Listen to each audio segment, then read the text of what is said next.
একটা দেশ যেটার কাছে 1410টা পারমাণবিক বোমা ছিল, আমেরিকা রাশিয়ার পরে বিশ্বের তৃতীয় বৃহত্তম পারমাণবিক শক্তি, কিন্তু একদিন তারা সব বোমা ধ্বংস করে দিল। কেন? বাংলাদেশের চেয়ে 18 গুণ বড় এই দেশে পেট্রোল লিটার প্রতি মাত্র ৩৫ টাকা, আমাদের ১৩৫ টাকার তুলনায় 4 গুণ সস্তা। মাসিক বেতন ৮৫,০০০ টাকা, আমাদের গড় বেতন যেখানে মাত্র ২৫,০০০।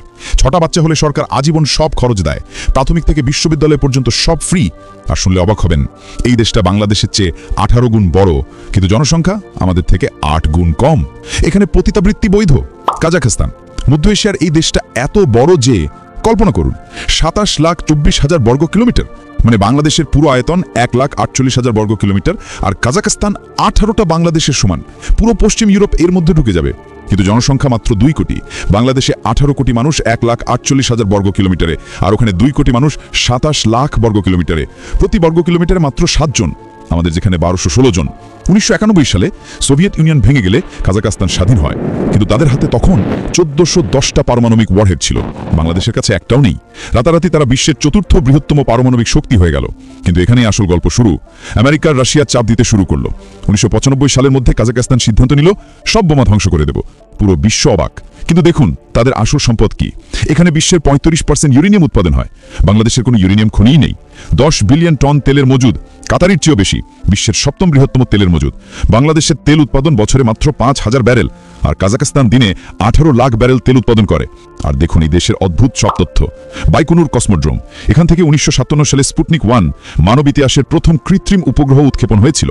বাংলাদেশ ২০১৮ সালে প্রথম স্যাটেলাইট পাঠিয়েছে, তারা ৬১ বছর আগে। ইউরি গ্যাগারিন প্রথম মহাকাশচারী এখান থেকেই মহাকাশে গিয়েছিলেন ১৯৬১ সালে।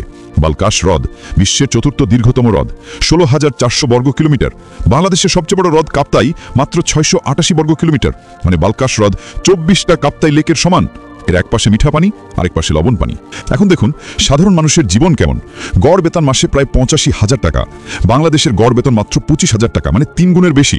খনিজ শ্রমিকরা পায় মাসে প্রায় ১,৫০,০০০ টাকা, বাংলাদেশে গার্মেন্ট শ্রমিক পায় মাত্র ১২,০০০ টাকা।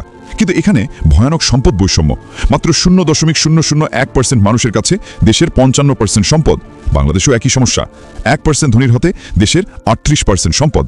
তবে সরকারি সুবিধাগুলো দেখুন, বাংলাদেশের সাথে তুলনা করলে অবাক হবেন। প্রাথমিক থেকে বিশ্ববিদ্যালয়ে সব ফ্রি শিক্ষা। বাংলাদেশে পাবলিক বিশ্ববিদ্যালয়ে বছরে ১০ থেকে ২০,০০০ টাকা লাগে, সম্পূর্ণ বিনামূল্যে চিকিৎসা, জাতীয়তা নির্বিশেষে। বাংলাদেশে শুধু সরকারি হাসপাতালে কিছুটা বিনামূল্যে। ৬টা বা বেশি সন্তান হলে আজীবন সরকারি ভাতা। বাংলাদেশে 2টার বেশি নিরুৎসাহিত। শিক্ষার্থীদের খাবার বাসস্থানের খরচও সরকার দেয়। আর সবচেয়ে মজার, এখানে জমি ব্যক্তিগত মালিকানা, চীনের মতো চুক্তিবদ্ধ নয়, নিজের জমি নিজের। বাংলাদেশে খাস জমি পেতে কত ঝামেলা, ওখানে সরকার জমি বিতরণ করে। পেট্রোলের দাম ৯২ অক্টেন